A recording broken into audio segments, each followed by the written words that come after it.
chuny githo gichom kanye tinyalo miyo gi jip machalo nade?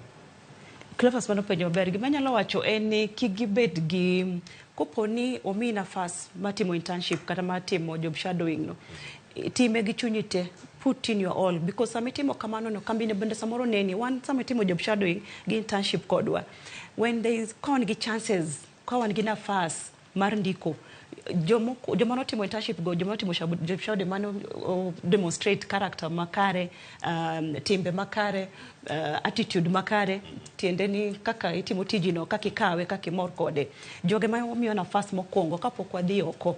Koro omiyo sama intie kanyo time gi chunyi te. To koponi kiyudo nafas onge, maybe mar ndiko, koro nwa keti mara timo internship gi job shadowing and people kamano. Koponi wuok oko, kik ibed gi chuny matin kata mogore malit, nikech iyudo ka inyalo bedo oko kanyo, but 2 years down the line pod inyalo mana luongi with the same company.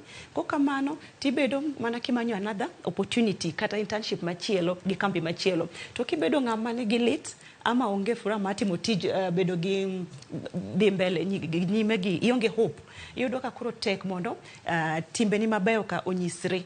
Koro kibed ng'ama chunye tin, ibedo ng'ama nigi hope, mong'e ni kiny gimoro maber nyalo wuoki. Kambi miaye cha nyalo luongi, waluongo ga ji kata after 1 year, because there's a mark miweyo chien kacha, there's an impression miweyo kambi kacha, ginyalo luongi kendo. Koro kikibed gi chuny matin. To kokamano kata kambi machielo, and even networking, yudo ka the same company nyalo refer kama chielo kendo. Koro yudo ka kiloso nyingi maber, yot mondo gitudi kata gi another bank, another company. Erokamano ahinya. Sharon Ngao, koro an aduogo iri studio machielo kanyo mondo mi kore bage